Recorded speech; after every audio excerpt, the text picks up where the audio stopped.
Hola, hola, buenas noches. Buenas noches, César, ¿cómo estás? Sí, ¿qué tal? ¿Me copias bien? Un momentito. Ahora sí. ¿Qué tal? ¿Cómo estás? Bien, bien. Un gusto de saludarte. Igualmente. ¿Me escuchas bien? ¿Está bien la voz? ¿Más alto, más bajo? No, está perfecto. ¿Tú cómo me escuchas? Ok, ok. Bueno, entonces voy a compartir mi pantalla. Ok.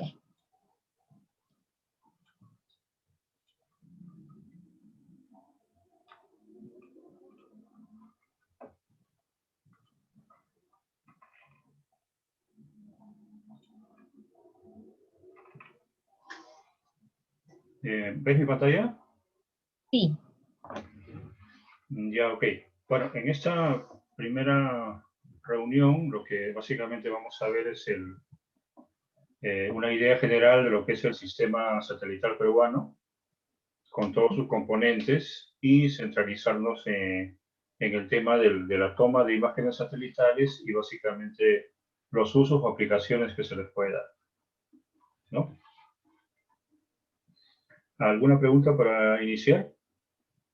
No, yo en algún momento, para que tengas una idea, yo hago temas de geomarketing, como te comentaba por el chat.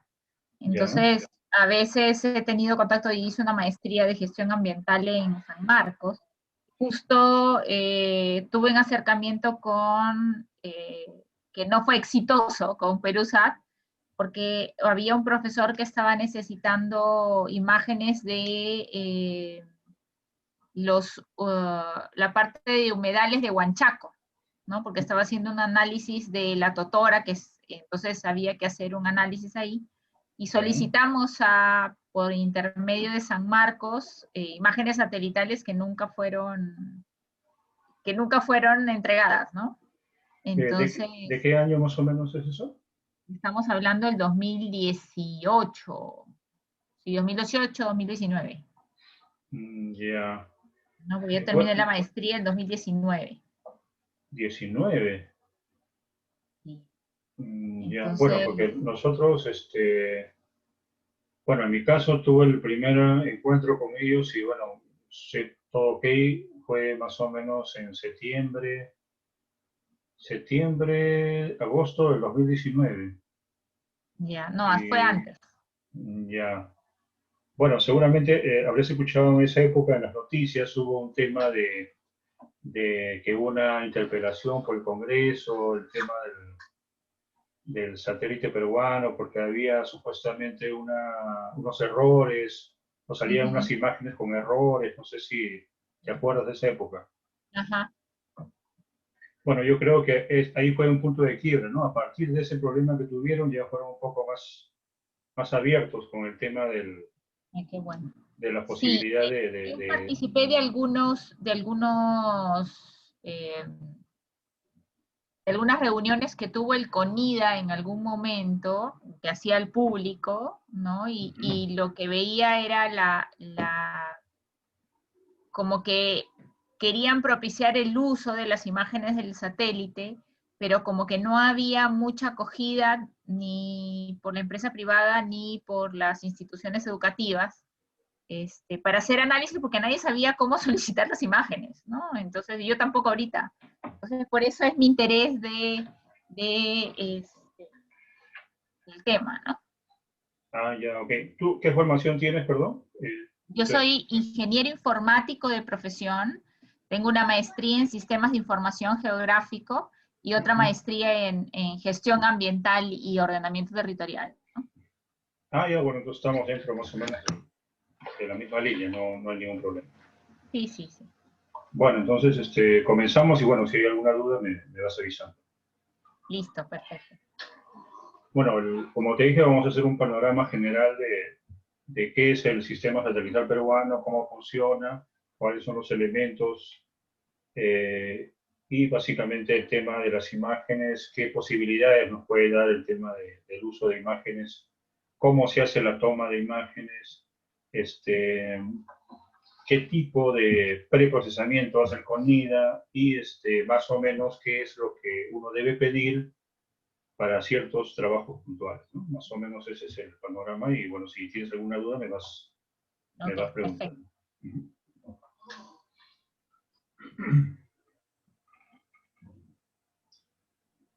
Bueno, un poquito de historia. Bueno, el tema de historia aeroespacial del Perú es bueno, bastante amplio, por lo menos en documentos y en ideas, es de la década del 70. ¿No? En el 74 se crea el CONIDA, ¿no?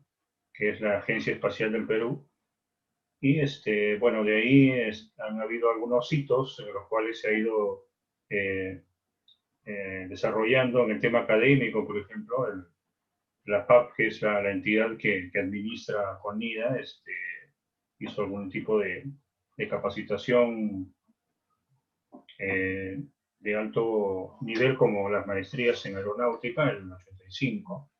Después, cuando en la parte del año 97 hasta el 2003 hubo un poco de investigación, ¿no? Tratando de utilizar tecnología nacional propia, ¿no? Y luego, en el 2004, se hace un estudio para la creación del CENOIS, ¿no? El CENOIS es el Centro Nacional de Operación de Imágenes Satelitales, ¿no? Ahí, por lo menos, se crea el documento, el proyecto de implementación. Después, en el 2006, con una ley se aprueba o se declara de interés nacional la creación del CENOIS, ¿no? El 2010 se da las características de un satélite métrico, que en ese momento era la tecnología que mandaba, ¿no? Después, en 2014, ya se ve el tema de la adquisición del satélite peruano, pero en 2013 ya se habla de un satélite submétrico, que es una tecnología de mayor precisión, ¿no? Y bueno, después de haber hecho la compra y primero la gestión para la construcción del satélite, ¿no? Y la adquisición, se hace el lanzamiento, ¿no? El 15 de septiembre del 2016 se hace el lanzamiento y del 2016 al 2017 se hace la transferencia tecnológica entre la empresa Airbus de Francia, que es la que maneja tanto el lanzamiento como la construcción y todo el tema de la transferencia tecnológica hacia el CONIDA, ¿no? Entonces, eso sucede el 2016 y el satélite peruano tiene una vida útil de 10 años. O sea, el 2026 ya debería dejar de funcionar, ¿no? La idea, ese proyecto no salió o no se creó con la idea de tener un solo satélite, ¿no? La mayoría de países desarrollados tienen una constelación de satélites, ¿no? Por lo menos unos de 3 a 5. Y esos de 3 a 5 van teniendo pues una versión 1, versión 2, ¿no? O sea, mejor dicho, cuando deja de funcionar uno, ya están preveyendo el lanzamiento de la siguiente generación. Y así sucesivamente, ¿no? La idea es que hay una constelación, ¿no?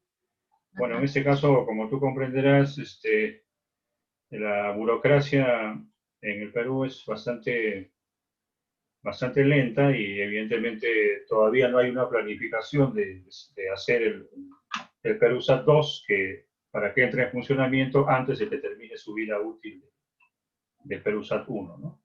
Con todos los problemas que están pasando, yo no creo que lo Sí, pongan en pues agenda. así es. Entonces hay que sacarle el jugo. El Sí. tema básicamente del satélite es por qué el tiempo de duración, básicamente por el tema del combustible, ¿no? Como tú comprenderás, es un satélite artificial que tiene que gira alrededor de la Tierra. Orbital, claro. Claro, orbita alrededor de la Tierra. Este satélite tiene una órbita elíptica polar, ¿no? Entonces, básicamente necesita para hacer ciertas correcciones de su órbita, necesita combustible, necesita motores, necesita combustible. Entonces, la vida útil más o menos se da por la cantidad de combustible que lleva, ¿no? Entonces, lleva combustible para 10 años. Por supuesto, normalmente siempre dura unos 3 años más, ¿no? salvo que haya pues algún tipo de accidente, ¿no? Tú sabes que en el espacio más o menos está a la deriva, la idea pues que no está pronosticado ningún tema de eso, ¿no?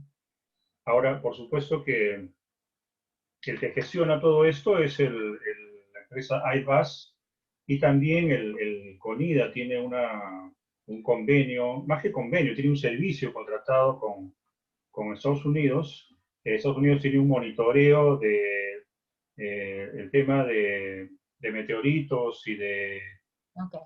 de meteorología espacial, ¿no? Entonces, si va a haber algún fenómeno, entonces Estados Unidos, este servicio le avisa al CONIDA para que haga las previsiones del movimiento de la órbita, ¿no?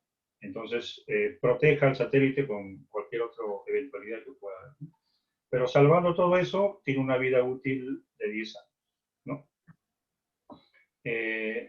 Bueno, esto sería más o menos la historia de lo que ha sucedido en el tema aeroespacial en el Perú.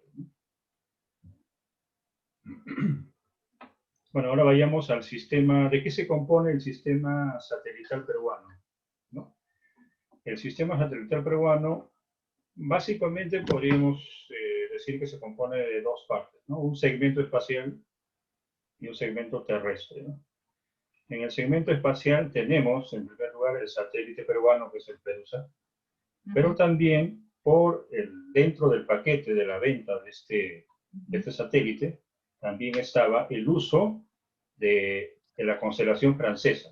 O sea, no solamente cuando se hagan el requerimiento de imágenes, en la plataforma no solamente tienes acceso a la base de datos del PeruSat, sino también tienes acceso a las imágenes tomadas por la constelación francesa, Yo me ¿no? imagino que dan mayor prioridad al segmento que está por allá, ¿no? ¿Perdón? Dan mayor prioridad esos otros, a esa constelación, de repente a zonas de Europa o cosas por el estilo. No, el tema que es O enfocan el mismo. justamente, no, es que por la naturaleza se podría decir, del recorrido que hace el satélite, no tiene otra opción que circundar a la Tierra, toda la Tierra, ¿no? Claro. Más bien, a propósito de eso, me haces recordar cuando hubo la interpelación al jefe del CONIDA, que fue un general de la FAO, justo un congresista le decía eso, ¿no? Pero señor, general, si el Perú ha gastado tanto en comprar un satélite, debe estar solamente mirando al Perú y tomando fotos del Perú, no tiene por qué pasarse a otro lado. No, Eso no, era pero es una órbita, o sea, Claro, claro, evidentemente, es técnicamente una sabemos que banda, es o así, sea, ¿no? Claro, una pero órbita. imagínate, el congresista le decía eso, ¿no? Pero si es un satélite peruano, solamente tiene que estar mirando al Perú y tomando fotos del Perú, no tiene por qué estar perdiendo el tiempo en otra cosa. Claro, Pero, entonces, bueno, ahí tuvo que claro, no, no explicar, son pues, técnicamente qué sucedía, ¿no? No es porque seamos muy amables y tomemos fotos a todo el mundo, sino porque por naturaleza la naturaleza es así, claro que sí. así es, ¿no? Entonces, No, lo mencionaba porque, o sea, por ejemplo, a la hora que uno hace una toma por GPS y haces conexión con un satélite, tienes, sí, una constelación como de 8 satélites y como que hay mejor señales con algunos o con otros, ¿no? A eso me refería básicamente. Que a veces en mm, algunos puntos de la Tierra como que funciona mejor un tipo de satélite o una banda y el otro funciona no tan bien porque de repente está como en una órbita más alejada, no sé. no, en este caso son similares Ok. porque inclusive el Perú usa la misma tecnología de la constelación francesa, solamente que tienen diferentes bandas, ¿no? Diferente, se podría decir, aplicación o diferentes formas de tomar la imagen, ¿no? Por Ok. ejemplo, el TerraSAR es un satélite que toma imágenes tipo radar, ¿no? O Ok. sea, ellos mandan un haz de microondas como si fuera un sonar, ¿no? Mandan un haz de Ok. microondas y ellos capturan la respuesta, ¿no? Esto te Ok. permite, por ejemplo, hacer tomas del subsuelo, ¿no? A cierta Ok. profundidad, pero por ejemplo también para el tema de ubicación debajo del agua no tiene ningún problema, ¿no? Entonces tienen diferentes aplicaciones, se complementan, podría decirse, Ok. ¿no? Entonces, decíamos que teníamos el segmento espacial, que era la constelación francesa, más el PEDUSAT, ¿no? Y teníamos el segmento terrestre, que básicamente se componen de dos elementos o dos subsistemas, ¿no? El segmento terrestre de gestión de imágenes, ¿no? Que recibe las imágenes que toma el satélite y las almacena en una base de datos espacial y tiene todo el sistema de gestión para que pueda brindar el servicio de entrega de imágenes a los diferentes usuarios finales, ¿no? Y el otro subsistema sería el sistema terrestre de control y monitoreo del satélite, ¿no? Entonces, el satélite cuando se comunica con la Tierra, básicamente con el senois, ¿no? Trabaja en dos bandas de frecuencia, ¿no? En la banda X es donde envía la información de las fotos o las imágenes tomadas, ¿no? Y en la banda S de frecuencias de microondas es con la que se comunica todo el tema de control, ¿no? Donde le hacen la corrección de órbita, donde le mandan la información de las misiones diarias, dónde debe tomar, con qué ángulo debe tomar, etc., ¿no? Entonces, básicamente serían esos dos componentes del segmento tanto espacial como terrestre, ¿no?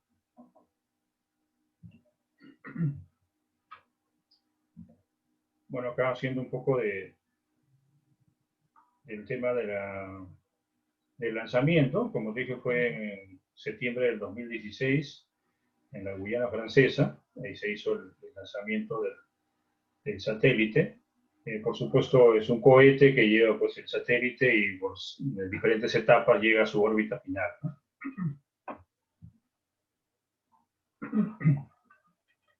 Entonces acá, por ejemplo, vemos la cofia del cohete y ahí está colocado pues, el satélite, ¿no? Esa es más o menos la estructura y acá tenemos el cohete que lleva la carga útil, que es el satélite, por varias etapas, como te decía, hasta colocarlo en su órbita definitiva.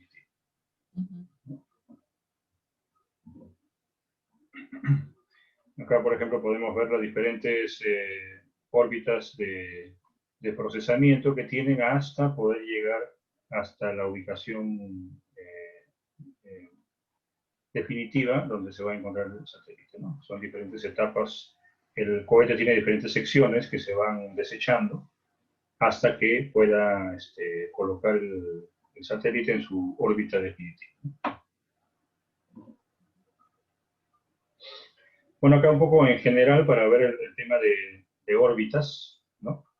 De los satélites en general, ¿no?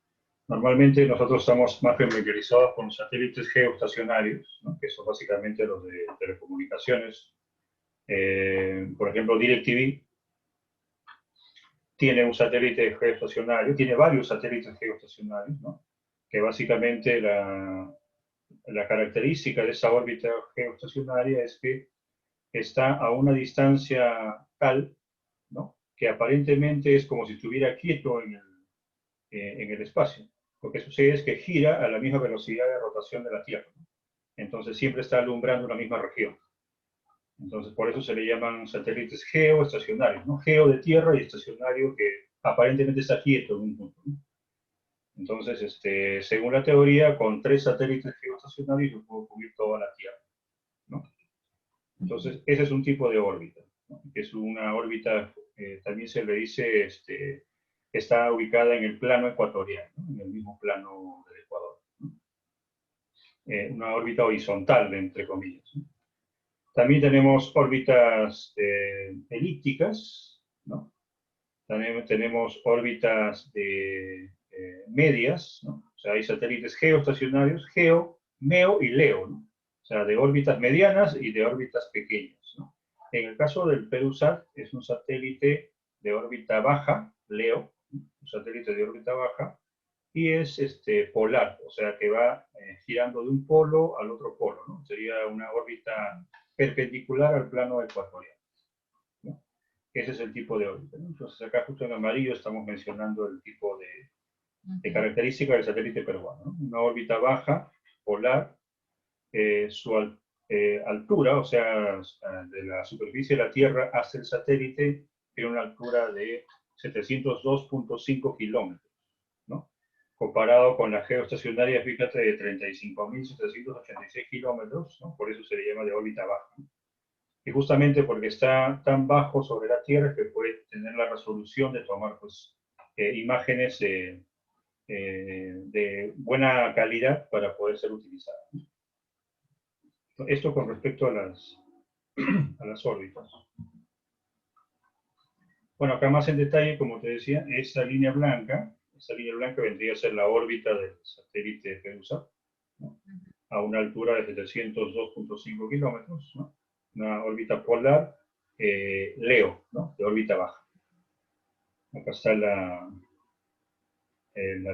altura, y acá está el periodo orbital, ¿no? O sea, ¿en qué tiempo completa una órbita completa? En 98, 99 minutos aproximadamente. Por eso es que da 2 vueltas a la Tierra diariamente, ¿no? Bueno, acá hay un pequeño video para poder ilustrar mejor ese tema. ¿Lo ves? Entonces acá se ve como el satélite está dando vueltas alrededor de la Tierra de polo a polo, ¿no? Claro.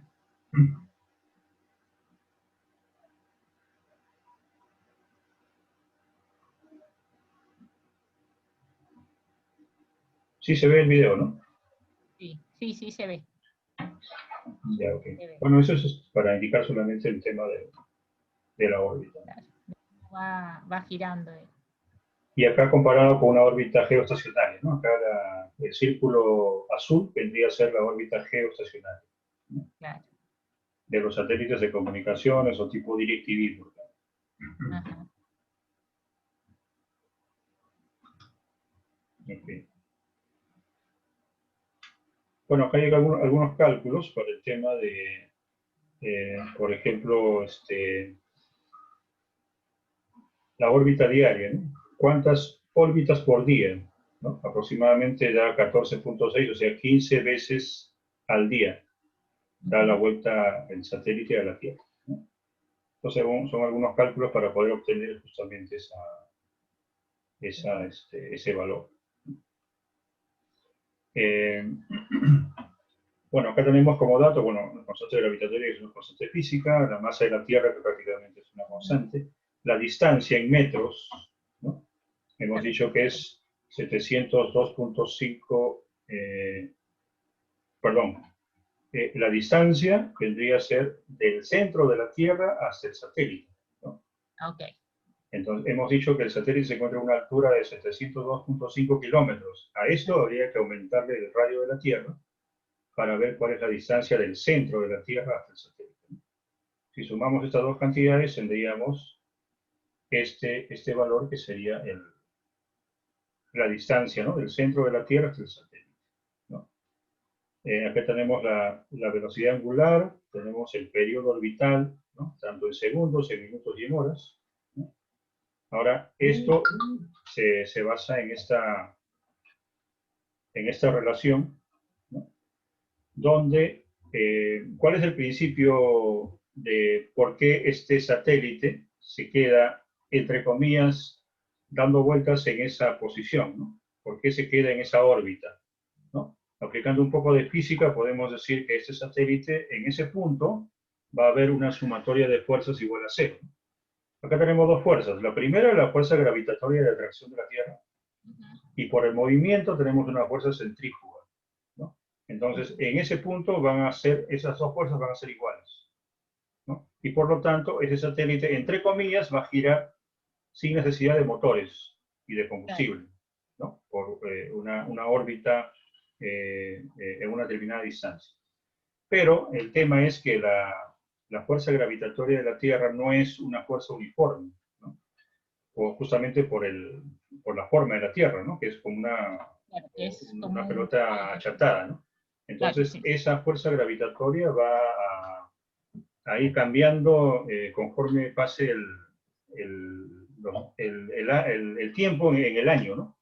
Entonces, justamente para hacer esas pequeñas correcciones de la órbita, ¿no? Es que se utilizan los motores de combustible. Entonces, esos serían los datos que tenemos del satélite peruano. La distancia del centro de la Tierra al satélite, estamos hablando del centro, no de la superficie, sino del centro.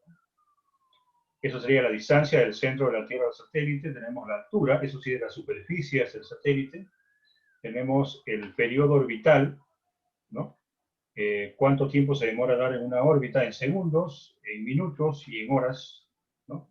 Y por tanto, cuántas órbitas da en el día, ¿no? Si una órbita la realiza en 1.65 horas, y teniendo en cuenta que tenemos 24 horas en el día, entonces podemos calcular cuántas órbitas en el día, ¿no? Entonces, da aproximadamente 15 órbitas diariamente, pero se va circulando alrededor de toda la Tierra, ¿no? Por eso que tiene la capacidad de tomar fotos de cualquier parte de la Tierra. Y justamente en ese sentido hay un convenio hecho entre, por ejemplo, Corea y Argentina, que tienen también satélites de observación de la Tierra. Entonces, el convenio consiste en que, por ejemplo, los satélites coreanos, cuando pasen por Perú, tomen fotos del Perú, de acuerdo a las misiones que se les pueden encargar. Igualmente, cuando el satélite peruano pase por Corea, de acuerdo a las misiones que le encarguen, también va a tomar fotos de Corea. Y después se intercambian las imágenes. Lo mismo sucede con Argentina. Y también en el caso del satélite coreano, también los usuarios autorizados que tengan usuario y contraseña de FONIDA pueden hacer pedidos de ese satélite coreano. También, o sea, a eso se aumenta la capacidad, aparte de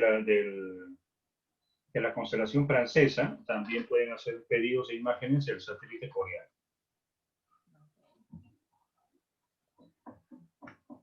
Bueno, acá algunas características del satélite peruano, ¿no? Si bien es cierto, cuando hablamos de imágenes satelitales, no hablamos de fotos, porque no son fotos, son imágenes, porque de acuerdo al sensor o al lente del satélite, va a tener una capacidad de recepción de la radiación electromagnética, ¿no? Porque en ese caso, este satélite es un satélite óptico. Quiere decir que utiliza la luz solar para tomar las imágenes, ¿no? Entonces, por lo tanto, evidentemente en la noche no es muy útil, ¿no? Solamente toma fotos útiles. De tomar puede tomarlas, ¿no? Pero evidentemente no voy a tener información en la noche, ¿no? Porque es un satélite óptico. Entonces, la capacidad del sensor óptico del satélite va a ir desde los 0.45 micrómetros hasta los 0.89 micrómetros, ¿no? Entonces, esa es la capacidad que tiene de recibir el reflejo de la luz solar, ¿no? Entonces, en ese espectro de frecuencias o de longitudes de onda, bueno, la longitud de onda es la inversa de la frecuencia, ¿no? En ese espectro de frecuencias puede capturar información, muchísima información, y ya después en el proceso de procesamiento de la imagen, yo puedo analizar la información que me conviene o que yo deseo estudiar. En algún caso alguien le necesitará pues curvas de nivel, otra persona necesitará ubicar temas hídricos, o otra problemática será pues buscar algún tipo de vegetal o mineral, etcétera, ¿no? O sea, para diferentes aplicaciones hay diferentes tipos de procesamiento para poder lograr el objetivo de visualizar la información deseada, ¿no? ¿Y hasta qué resolución se puede solicitar las imágenes del Perusat? Porque, por ejemplo, para temas catastrales, normalmente se necesitan imágenes a resolución, creo que lo piden hasta el metro, ¿sí? Hasta 1 metro. Y ahí dependiendo otros, yo he visto que piden hasta más abajo, ¿no? Hasta centímetros. Entonces, ¿hasta qué resolución? ¿Eso va a depender de este multiespectro o va a depender ya del procesamiento en sí? No y sí. Bueno, no, te puedo decir no. El Perusat tiene Vamos a ver en más detalle, pero te digo, la resolución máxima es de 70 centímetros de píxel. O sea, el píxel, la unidad digital de imagen, es de 70 centímetros en blanco y negro o en pancromático. Ajá. Si yo ya, si es coloreado, ¿no? Ajá. Disminuye su resolución. Pero justamente como tú dices, para un problema puntual en el tema catastral, ya ahí me interesa que tenga mayor resolución, entonces pido la pancromática. Por ejemplo, ahí ya voy discriminando qué tipo de imagen debo solicitar. Claro. Listo. Bueno, acá igual un resumen de las características, ¿no? ¿Cuál es su misión? Observación de la Tierra, tiempo de vida 10 años, ancho de imagen, esto es importante, ¿no? Y lo vamos a ver más en detalle, pero el ancho de una imagen mínima es de 14.5 kilómetros. Okay. El ancho, ¿no? La longitud sí puede variar. Puede ser mínimo un cuadrado de 14.5 por 14.5 o puede ser una imagen hasta de 22.000 kilómetros, ¿no? Entonces, eso va a depender. En este caso, los usuarios registrados pueden bajar imágenes que están dentro de la base de datos, o si hay una zona donde no hay imágenes, yo puedo solicitar si hay una toma de imágenes. Esa es la ventaja que se tiene del usuario registrado. Okay. Bueno, el peso del satélite es 400 kilogramos, 0.4 toneladas, la resolución espacial 0.7 metros, ¿no? Estos los 70 centímetros que te decía, ¿no? Este es el tipo de semiconductor el cual está hecho el sensor. Eh, la cantidad de parámetros que puede contener una imagen, ¿no? Parámetros de monitoreo para las misiones del satélite. La adquisición de datos es de 300 imágenes diarias y puede barrer hasta 63.000 kilómetros. El consumo de energía, 440 watts, 4 focos en tu casa.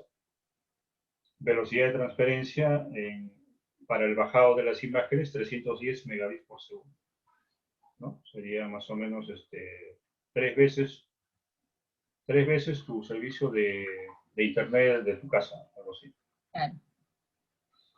Capacidad de memoria, tiene 768 gigabytes, o sea, un poco menos de tu disco duro externo, pero el detalle es que no va a guardar esta información en el satélite, solamente la guarda y al momento de transmitirla ya la descarga y se vacía la memoria, ¿no? Está así en que va llenando y vaciando.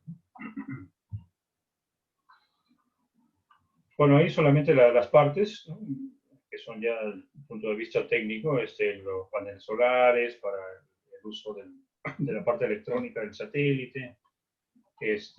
Bueno, acá está el sensor, ¿no? El sensor óptico, ¿no? Definitivamente eso está cubierto pues, por una tela especial, ¿no? Se podría decir casi como de aluminio, básicamente para el tema térmico, porque en el exterior pues hay temperaturas bajo cero, Claro. y la idea es que no haya condensación en los circuitos, porque si no ahí se pueden valorar, ¿no? Pero también, eso es en la noche, ¿no? Pero cuando le da el sol, estamos hablando pues de temperaturas altísimas, entonces tiene que haber un control de temperatura para evitar la condensación en los circuitos electrónicos y puede haber pues, algún tipo de complicación, ¿no? Entonces es un tema bastante complejo el tema del satélite, bueno, que no es nuestro caso, pero por ejemplo acá tenemos la antena en banda X, ¿no? Que es justamente la antena de microondas con la cual se va a comunicar con la estación terrestre peruana, que es el CENOIS, ¿no? Que está en Pucusana. Que uno también, por si acaso, puede pedir, bueno, ahora no sé cómo será el protocolo, pero uno podía pedir, hacer un grupo y pedir una visita al CENOIS. Uno se reunía en el CONIDA acá en San Isidro y el mismo CONIDA los llevaba, ¿no? Hasta allá, hasta Pucusana. Interesante. Bueno, acá solamente para el tema de frecuencias, que te decía que la comunicación de la información se hace en la banda X, que es entre 8 y 7 gigahertz de frecuencia, y la comunicación de control, que es para mandarles la información de las misiones al satélite o para ver sus parámetros, cómo está de temperatura, presión, etcétera, el movimiento del satélite, todo eso. La banda S, que trabaja en una frecuencia de 2.2 a 1.9 GHz. Definitivamente no puede haber frecuencias iguales porque son comunicaciones diferentes y para que no haya interferencia se utilizan bandas diferentes. Bueno, acá está un poco el tema de cómo se hace la toma de imágenes, ¿no? El satélite pasa por una región, por un área, y tiene puede capturar un ancho de imagen, como dijimos, de 14.5 kilómetros de ancho, ¿no? Evidentemente, como está moviéndose a lo largo, sí puede barrer un área determinada, ¿no? Entonces, esa dimensión, esa toma de la imagen justamente se da en las instrucciones que la misión es que se les carga diariamente para el trabajo que va a realizar diariamente el satélite. Asimismo, las tomas puede hacerla a 90 grados o hasta 40 grados de inclinación, ¿no? Evidentemente va a tener mucha mayor calidad una toma de 90 grados que de mayor ángulo, ¿no? Pero este ángulo, ¿para qué es importante o de qué nos sirve? Es importante cuando yo quiero hacer, por ejemplo, un levantamiento topográfico y tengo que tener una imagen estereoscópica, ¿no? Entonces, tener una misma imagen tomada de dos ángulos diferentes. Y el satélite también nos brinda ese tipo de imágenes, ¿no? Estas imágenes estéreo nos la brindan. Entonces, yo también puedo, en el caso que necesite ese tipo de imágenes, puedo solicitar ese tipo de imágenes, ¿no? Las imágenes estéreo. Bueno, acá un poco para ver el tema de la resolución. Acá es una resolución de 12.8, o sea, estamos hablando a la misma altura, ¿no? Cómo se vería una determinada región con una resolución de 12.8 metros, con un sensor de 6.4 metros, con un sensor de 3.2, y así hasta llegar al del Perusat, que es 0.7 metros, ¿no? Por eso se dice que es un satélite submétrico, ¿no? Por eso es una mejor resolución con respecto a otros sensores, tomando en cuenta a una misma altura, ¿no? O una misma distancia.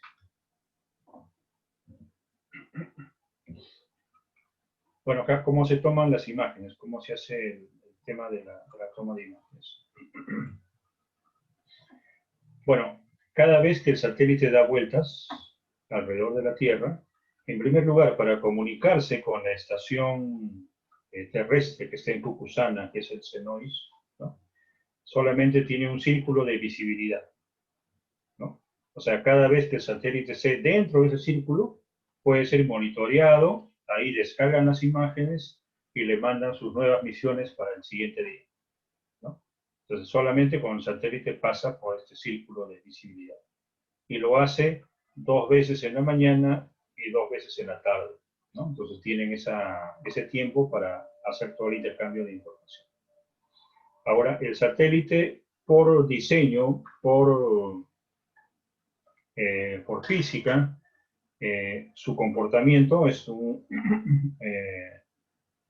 sistema que se ha puesto en órbita y por lo tanto cada vuelta que da la Tierra tiene una separación constante. Esta separación constante es de 2.749 kilómetros entre órbita y órbita, ¿no? Entonces, esta separación es constante, pero también ligeramente se va moviendo, como vamos a ver en la siguiente imagen, acá por ejemplo, ¿no? Entonces, acá por ejemplo tenemos día 1, día 2, día 3. ¿Qué significa eso? Que si yo quiero tomar una misma foto de una misma región, recién puedo hacerlo al tercer día. Exactamente voy a estar en la misma posición que estuve hace 3 días, ¿no? Eso para, si quiero algo de exactitud, de acuerdo a la imagen que yo deseo pedir, porque cuando yo hago el proceso de solicitud de imagen, también me da un calendario. Entonces yo puedo hacer, por ejemplo, si quiero ver cómo una construcción o un terreno o un relave minero o algún fenómeno, cómo ha evolucionado en el tiempo, entonces yo puedo hacer la solicitud de varias imágenes y poder superponerlas y ver cómo se ha evolucionado ese fenómeno que yo deseo identificar, ¿no?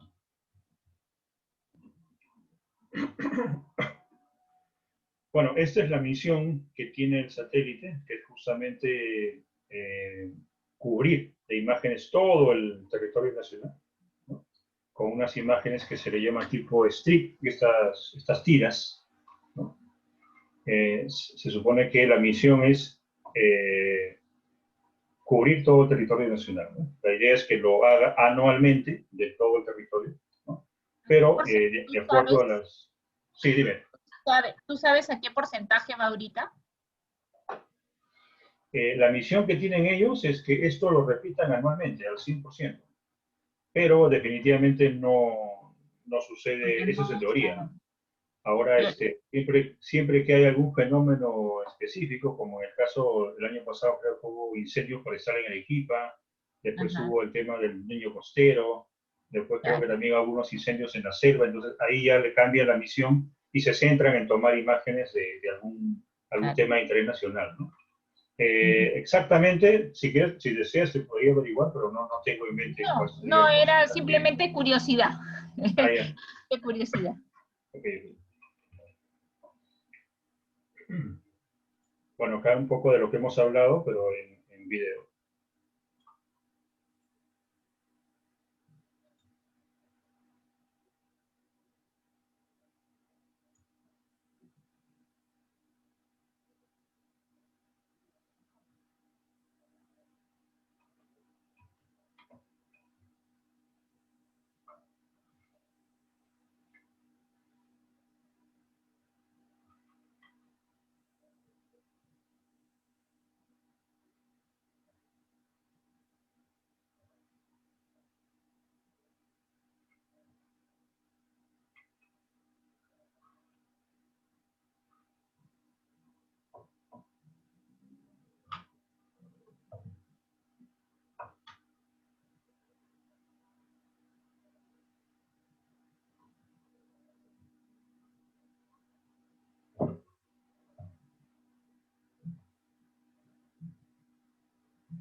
Bueno, acá estamos viendo el CNOIS, que es el Centro Nacional de Operación de Imágenes Satelitales.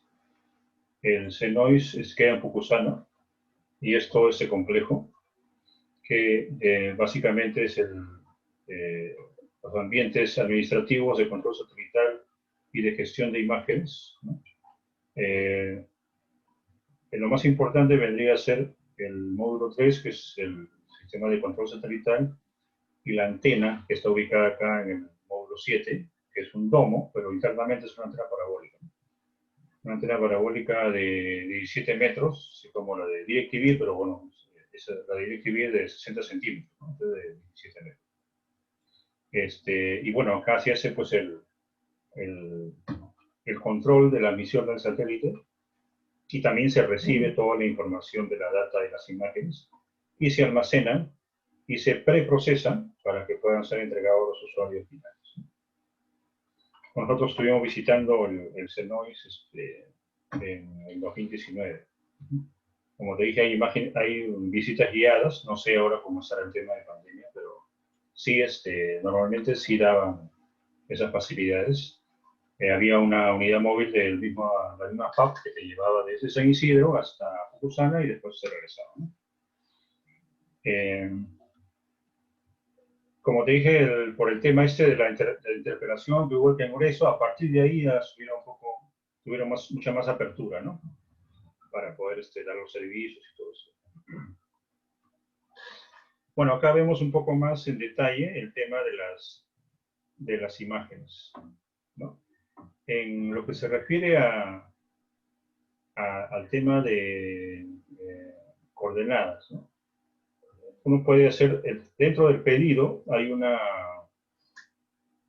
una sección en que permite elegir si quiero hacer la toma primaria, o sea, pura, o ortorrectificada, ¿no?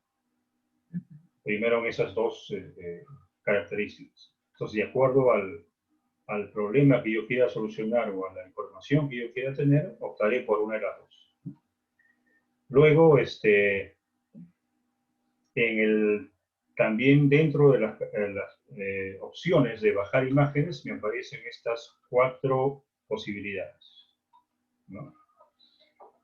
El pancromático, simplemente en blanco y negro, de la más alta resolución son los 70 centímetros que te decía. Yo puedo pedir solamente blanco y negro, 70 centímetros de resolución, ¿no? Yo no deseo eso, quiero colores, entonces pido la multiespectral. Pero la multiespectral tiene una resolución de 1.8 metros, ¿no? Y si no, yo puedo pedir la suma de la pancromática más la multiespectral, pero separadamente, ¿no?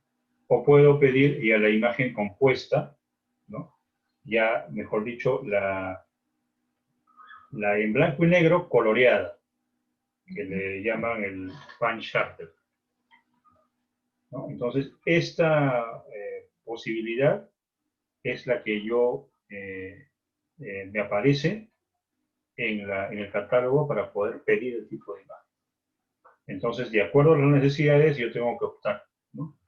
Como te decía, si yo quiero hacer un levantamiento topográfico, me interesa que esté ortorrectificada o ortorreferenciada o geométricamente referenciada.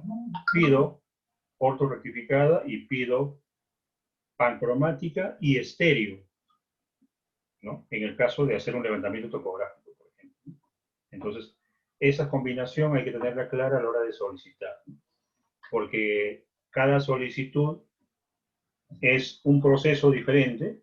Inclusive, si yo voy a pedir una imagen estéreo, ¿no?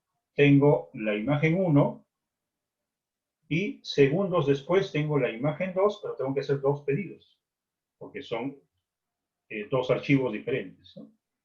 Y en el caso del peso, cada imagen, una imagen puede ser, pues, de 3 gigabytes hasta tranquilamente 15 gigabytes, una imagen, ¿no? Yo me imagino del tamaño, ¿no? Si es los 14.5 o más. Así es.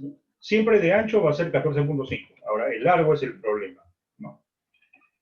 Por eso a veces uno está interesado en una determinada zona. Imagínate, pues no sé, pues yo estaba buscando la mina Pierina, ¿no? Pero cuando quise enmarqué la mina Pierina, no había ninguna imagen que solamente me circunscribiera esa mina. Evidentemente había imágenes mucho más grandes, ¿no? Entonces tuve que ver la que más se adecuaba a mi pedido y bajé esa, ¿no? Y más o menos eran 5 gigas, ¿no? Entonces eso va a demorar básicamente en el tema de bajar, el tiempo de bajada de la imagen, ¿no? De acuerdo Claro, a tu ancho con de la banda necesidad. o línea de internet, va a ser Ujú. el tema de demorar, ¿no? Si lo bajas en la mañana, en la tarde, o en la noche, o en la madrugada, es más aconsejable, ¿no? Claro. Entonces, ya esos son problemas ya del día a día, ¿no? Sí. Entonces, acá están los tipos de imágenes, ¿no? Esto es el producto exacto. Esto sí es cuando yo solicito una imagen que no existe, ¿no? Y yo quiero tomar de ciertas características. El ancho siempre va a ser 14.5, ¿no? El largo puede variar. Lo que sí ya viene dentro del paquete puede ser estos cuadrados, estas escenas que le llaman de 14.5 por 14.5. Y las otras son las que son de ancho siempre 14.5 y de largo dependiendo de la misión que le hayan mandado, ¿no? Eso más o menos son los tipos de imágenes. Y como tú decías, dependiendo del área va a ser el tamaño del, del, del archivo, ¿no? Ujú. Bueno, acá solamente para ver algunas entidades que ya cuentan con el uso de estas imágenes. Como te decía, después de ese problema que tuvieron en el Congreso, tuvieron mucho más apertura y estaba mucho más claro la gestión, porque yo, por ejemplo, me encargué para el área del Ministerio de Defensa que yo trabajo, inclusive siendo del mismo Ministerio de Defensa, tanto la PAP, el CONIDA y la entidad donde yo estoy, tuve que hacer el mismo proceso, ¿no? Como cualquier entidad pública, Claro, ¿no? claro. Pero fue, como te digo, fue una gestión, nada más, no fue también algo demasiado burocrático complicado. Ujú. Y en el caso de las entidades privadas o sin fines de lucro, también ahí es un poquito más complicado en la documentación, pero ya te la voy a detallar cuando veamos este tema. Bueno, acá es cuando estuvimos en la capacitación justamente del Colegio de Ingenieros, ¿no? Que fue el 28 de septiembre del 2019. Acá cuando en el Twitter de CONIDA, ahí nos mencionan que estuvimos ahí en la capacitación. Bueno, yo estoy acá de espaldas en la primera fila, ¿no? Yo me reconozco, pero no creo que tú me reconozcas. Pero no son muchos, ¿no? Porque lo que pasa es que tampoco es que se publique, o sea, a diestra y siniestra las capacitaciones que pueden brindar. Hacen grupos, ¿no? Hacen grupos, porque eh, lo mínimo que te piden de cada institución son 3 representantes, ¿no? Okay. Entonces, cada institución va a mandar mínimo 3. Entonces, habilitar todo un área o un especialista para capacitar a 3, entonces Claro. buscan juntar 2, 3, 4 instituciones y a todo ese grupo. Pero en el caso de nosotros, creo que se demoraron un par de semanas, una cosa así, en programarnos la capacitación. No, Okay. no, no fue demasiado. Pero esa es la capacitación básica, ¿no? La Ujú. básica que es, te familiarizan básicamente con el portal y cómo se hace el pedido, que es un proceso mecánico, ¿no? La cosa es familiarizarse Claro, con el tema ¿no? Y después ya viene cuando uno solicita el tema de capacitación en procesamiento. Ahí ya es claro, que es otro diferente. proceso, otro proceso. Esta es la capacitación básica para cualquier usuario que va a tener sus credenciales para poder bajar las imágenes. Bueno, y cuando eres usuario te dan una especie de certificado de esa manera, ¿no? Donde dice, pues a qué institución perteneces, tu nombre, tu DNI, y acá está tu nombre de usuario y tu contraseña, para que puedas entrar a la plataforma, ¿no? Te van a entregar este certificado.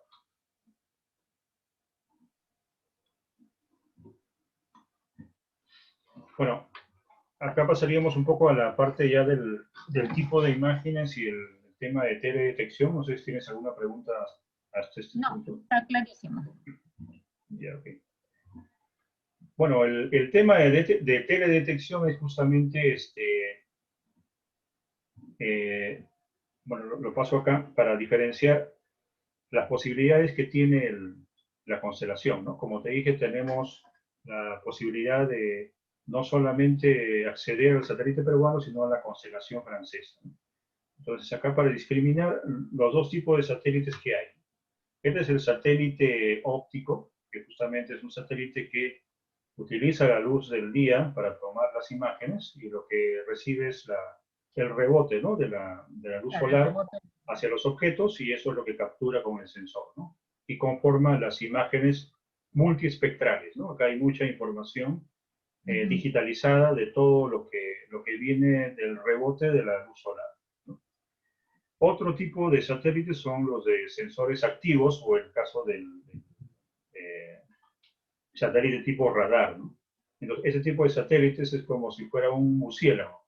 No necesita la luz del sol para tomar imágenes, porque él mismo envía Envía su la señal. onda de microondas y captura el rebote de su propia señal, ¿no? Y tiene ese tipo de imágenes, ¿no? Ok. Entonces, de acuerdo por ejemplo, en este caso para minería le sirve bastante ese tipo de imagen. Entonces, de acuerdo a la aplicación es lo que uno debe determinar qué tipo de imagen es la que más recomienda.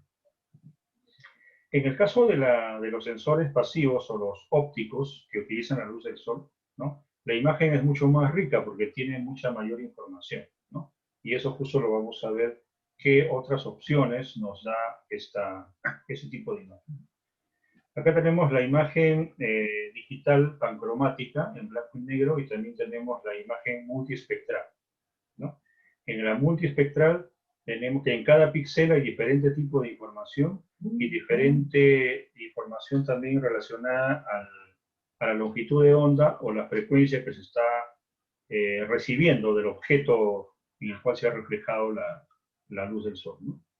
Entonces, por eso siempre se habla de imagen satelital, no se habla de foto. No es lo mismo una foto que la tome con mi celular, sino toda la información que viene contenida en una imagen satelital. Entonces, acá tú me preguntaste un poco sobre la calidad o la resolución. Entonces, los satélites, como te decía, tienen un sensor, ¿no?, o un lente, o un sensor óptico, en los cuales, dependiendo del sensor, pueden trabajar en toda esta gama de longitud de onda, ¿no? Entonces, van a haber satélites que trabajen en una zona, otros satélites trabajan en otra zona y otros trabajan en otra zona. Entonces, la idea justamente de que el Perú tenga acceso no solamente al PeruSat, sino a la otra constelación de satélites franceses, es la idea de cubrir la mayor cantidad de zonas de los sensores para las diferentes aplicaciones que tenga cada entidad, ¿no? Por ejemplo, acá tenemos luz visible azul, luz visible verde, luz visible roja, luz visible cercano infrarrojo. O sea, el PeruSat, por ejemplo, puede tomar 1, 2, 3 y 4, todas estas bandas, ¿no? El medio infrarrojo ya no lo puede tomar y está fuera de su capacidad, pero hay otros satélites que toman esa banda. Y el medio infrarrojo, pero en la capa 7, ¿no?, ya la toma otro satélite, ¿no? Entonces, por eso es complementario, ¿no? De acuerdo a la necesidad es el tipo de imagen o de sensor o de satélite que yo debo elegir, ¿no?, para bajar las imágenes. Bueno, acá un poco de la resolución, que no solamente es el tema de tamaño de píxeles, ¿no? Por ejemplo, la resolución espacial es el ancho de píxel. En este caso hemos dicho que el satélite PeruSat es de 14.5 kilómetros de ancho, ¿no? La resolución espectral, justamente la espectral era con relación a la diapositiva anterior que te decía eso, ¿no? Estas longitudes de onda, este espectro de frecuencias, ¿cuál es la resolución que tiene el PeruSat en especial, ¿no? Entonces, a eso se refiere la resolución espectral, ¿no? La resolución radiométrica es la sensibilidad del sensor a la magnitud de energía electromagnética, o sea, si es más sensible a la luz o menos sensible, ¿no? Y la resolución temporal es qué tiempo puede pasar por el mismo lugar, ¿no? Por supuesto, cuando más rápido pase por el mismo lugar, va a tener mayor resolución temporal. Bueno, es un poco para evidenciar toda la información, la cantidad de información que hay en una imagen satelital óptica, ¿no? Y de acuerdo ya, ahí vendría ya el tema de procesamiento, ¿no? De acuerdo al software de procesamiento que yo utilice, voy a obtener mucho mayor provecho de esa imagen satelital, ¿no? Porque la imagen satelital es un insumo, ¿no? El procesamiento ya va a darle el valor, ¿no? De acuerdo a la problemática que yo quiera solucionar. Bueno, acá un poco para ver el tema de las aplicaciones, geología, climatología, bueno, recettas naturales, hidrología, topografía, minería, agricultura, etc. Bueno, veamos un poco el tema de firmas espectrales. La firma espectral es una especie de huella digital de los objetos, ¿no? Básicamente por ejemplo, de un mineral, de una planta, ¿no? Es de algún tipo de fruto, ¿no? Entonces, esta firma espectral, como te decía, es como su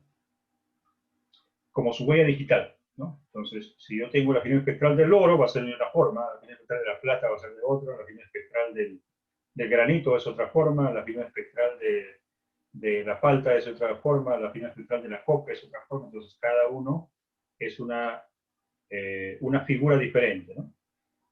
¿Cómo se hace cómo le tomo yo la huella digital a un objeto, ¿no? Justamente en San Marcos, en la Facultad de Física, hay un radioespectrómetro, ¿no? Es una especie de cámara como eh, como un equipo de rayos X, que yo voy con una muestra y le toma la firma espectral a esa muestra. Imagínate, no sé, pues el cacao o el café peruano, por decirlo, porque yo quiero identificar, por ejemplo, si hay ese tipo de café en tal región, ¿no? Entonces se le toma esa firma espectral y ¿qué me va a botar ese radioespectrómetro? Me va a botar un archivo, ¿no? Y ese archivo es el que yo tengo que procesar con un software especializado a la imagen satelital y obtengo la información que yo deseo, ¿no?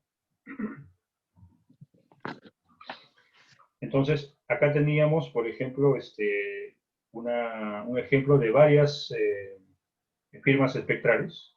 Tengo acá, por ejemplo, hierba seca, hierba verde, asfalto, agua, bosque de pinos, bosque de robles, etc. Cada uno tiene una diferente curva, una diferente firma espectral, ¿no?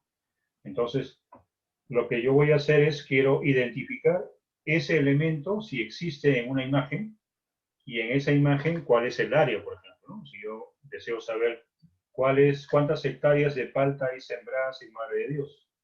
Entonces, ¿qué es lo que tendría que hacer?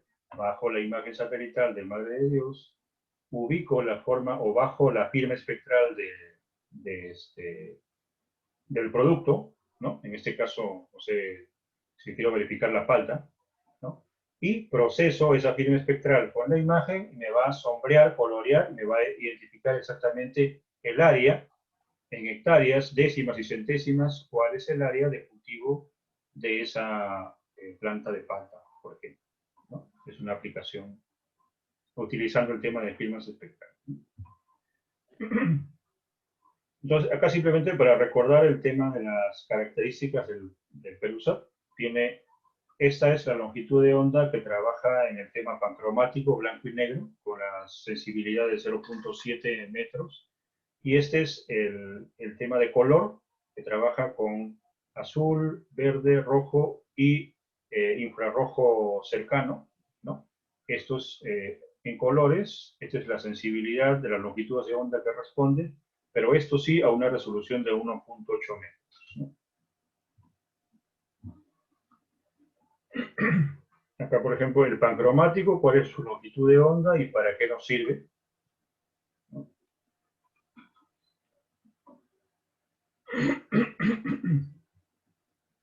En el caso del azul, cuál es su longitud de onda y para qué nos sirve. Por ejemplo, imágenes de aguas profundas, juego de humo, riesgo atmosférico, nubes, nieve, roca.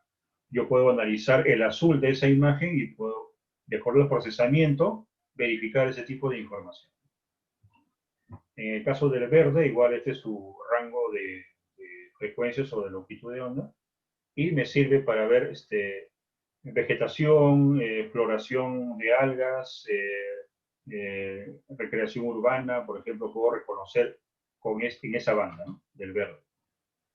En el caso del rojo, igualmente, tengo tipos de suelo, características geológicas, el medio ambiente construido y natural, absorción de clorofila, etc. Esos son usos típicos, se podría decir, en esa banda, ¿no? Pero ojo, repito, que todo eso se obtiene con el procesamiento de la imagen. El infrarrojo cercano, ¿no?, también, que es una de las bandas de colores, se utiliza para el contenido de biomasa, yacimientos arqueológicos, índice de vegetación diferencial, ¿no? Todo eso es lo que se puede identificar en ese rango de longitud de onda. Bueno, y también existen bases de datos. Acá hay una página, por ejemplo, donde yo puedo bajar gratuitamente la firma espectral de un elemento, ¿no? Si quiero hacer una prueba, por ejemplo, entonces tengo la imagen, tengo el software de procesamiento, bajo una firma espectral, identifico ese elemento dentro de mi imagen, ¿no? Entonces, existen bancos de imágenes, de firmas espectrales gratuitas, ¿no? Ahí tenemos una, ECOS3, tenemos otra página del tema para bajar firmas espectrales.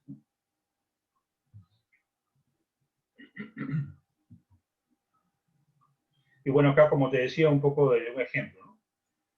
Si tengo esta imagen satelital, ¿no?, acá tengo el arándano, y acá tengo la firma espectral del arándano. Entonces, la imagen espectral, la imagen satelital la proceso con la firma espectral del arándano y me va a pintar en el color que yo desee. Por ejemplo, acá se le ha puesto ese color, ¿no?, pero puedo poner, pues, verde, rojo, el que me parezca a mí, porque es a nivel de procesamiento de imagen. Y me puede calcular el área específica de ese cultivo, ¿no?, utilizando el tema de la firma espectral.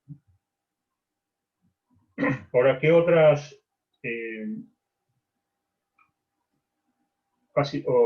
experiencias que se ha tenido, ¿no? Por ejemplo, el tema de la Antártida, ¿no? Se ha hecho tomas de la Antártida en el caso del Ministerio de Defensa, porque se quería ampliar el tema de la presencia que tiene el Perú en la Antártida, que es una de las más pobres de Sudamérica. Por ejemplo, Brasil tiene bastante infraestructura instalada, ¿no?, igual que Argentina, ¿no? Perú creo que tenía un par de cubículos y nada más, ¿no? Entonces, se estaba pidiendo hacer un estudio de levantamiento topográfico de la Antártida para ver cuál sería la región más óptima de poder instalar otro tipo de campamento.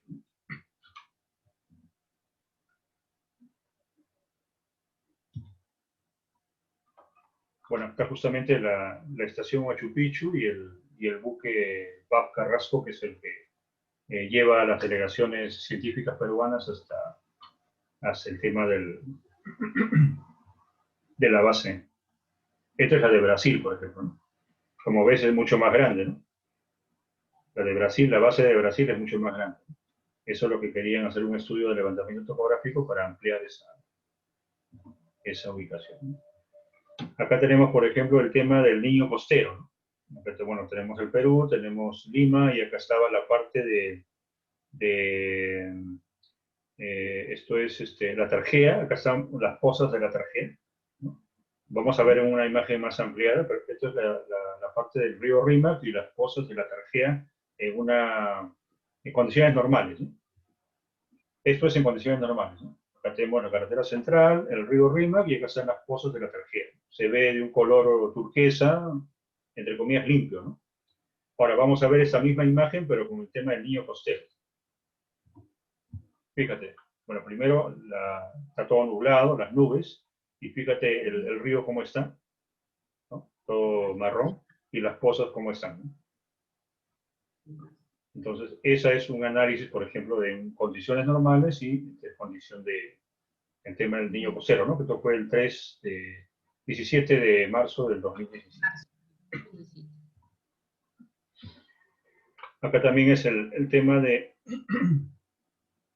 acá lo que se hizo básicamente es una comparación, ¿no? Porque algunos detractores decían, pero si yo puedo bajar imágenes del, bueno, no son imágenes, son fotos, ¿no? Si yo puedo bajar fotos del Google Earth, Fotos de Google ¿no? Earth. Gratuitamente, ¿por qué me voy a complicar con una imagen satelital, ¿no? Entonces, definitivamente en el caso del Google es un servicio comercial, se puede decir, ¿no? Gratuito primero, y que no te da ninguna garantía, ¿no? No te da garantía en la toma de la imagen y no te da garantía en el tiempo, porque tú puedes encontrar ahí pues una zona de una imagen de hace 10 años, 8 años, 2 años, ¿no? En cambio, en el tema de la imagen satelital, en teoría yo podría tener una imagen de hace 3 días, la más antigua podría ser de 3 días, ¿no? Esa es la ventaja, ¿no? Google Earth son imágenes de archivo, ¿no? Y no puedes hacer todo lo que puedes hacer con una imagen satelital real. Ah, claro, definitivamente, ¿no? Entonces, por ejemplo, acá teníamos una imagen de la parte de deforestación de Madre de Dios, ¿no? Esta es una imagen con el Perusat, ¿no? Y esto es lo que mostraba el Google Earth, ¿no? Entonces, acá pues hay diferencia, ¿no? La información, ¿no? Acá es mucho más precisa, es prácticamente la del día, y esto era pues una foto del 2015, ¿no? Y eso era el 2017, ¿no? O sea, estamos hablando en ese momento, ¿no? Entonces, eso era un poco para ver ese tema. Y la otra ventaja es que haciendo el procesamiento yo puedo determinar, ¿no? Por el número de píxeles identificados, el porcentaje y las áreas, ¿no? Eso yo lo puedo hacer pues en el procesamiento de forma precisa, ¿no? Cosa que, imagínate que se va a hacer una carretera, ¿no? Y yo tengo que hacer el levantamiento topográfico del área de la carretera, sierra, selva, no sé. Entonces, llevar una cuadrilla de personas, el tiempo que me va a costar y el costo de la cuadrilla que va a hacer todo ese trabajo es mucho más engorroso que hacerlo mediante una imagen satelital. Ahora, por supuesto, alguien va a decir, no, pero no es tan precisa. Claro, por supuesto, puede haber puntos ciegos, pero si hay un punto ciego, ya yo puedo ir con una cuadrilla directo a ese punto ciego. Ya no tengo que hacer un barrido total del terreno, ¿no? En cambio, con el satélite, yo puedo hacer el levantamiento topográfico y tendré, pues, no sé, pues, 10 puntos ciegos. Entonces voy específicamente a esos 10 puntos ciegos y hago el levantamiento complementario, ¿no? Esa es una de las grandes ventajas. Bueno, acá igual, ¿no? O sea, por ejemplo, este era el Google Earth supuestamente del 2018, de esto de la deforestación, y el 2017 el Perusat ya tenía un área mayor deforestada, ¿no? Entonces, no quiere decir que se han plantado nuevos árboles de un año a otro, ¿no? Sino que la imagen entre comillas, del Google que decía 2018 no era del 2018, ¿no? Era de mucho antes. Bueno, acá Ingemet también ha hecho bastante uso de las imágenes satelitales, ¿no? Por ejemplo, esta es una imagen del volcán Sabancaya. Y lo que hicieron ahí fue hacer un levantamiento topográfico del relieve, ¿no? del volcán. Y después lo procesaron y hicieron una simulación, en el caso de erupción, cuál sería el recorrido de la lava, ¿no? Justamente para evitar el tema de si hay poblaciones en esas zonas, hacer una planificación de sacarla de esa zona, ¿no? Entonces, cuando hicieron la simulación, esto fue lo que les dio como resultado. Entonces, ahí tenían una simulación de cuál sería el recorrido de la lava si erupciona el volcán, ¿no? En una eventual posibilidad. Entonces, todo ese tipo de trabajo se puede realizar, ¿no? Bueno, hasta ahí hemos llegado hoy día a la exposición. No sé si tendrías alguna pregunta al respecto. No, está súper claro, César. Ya, ok. Entonces, te agradezco por tu atención y nos estaríamos reuniendo nuevamente el día miércoles. El miércoles misma hora. Sí, sí, el miércoles a la misma hora y ahí vemos ya el siguiente tema que sería ya el tema de la plataforma y cómo es el paso a paso por el proceso de bajar las imágenes. Listo. Listo, César. Muchísimas gracias. No, gracias a ti. Que Buenas tengan noches. buenas noches. De igual manera. Nos vemos el miércoles. Chao. Ok. Bye bye.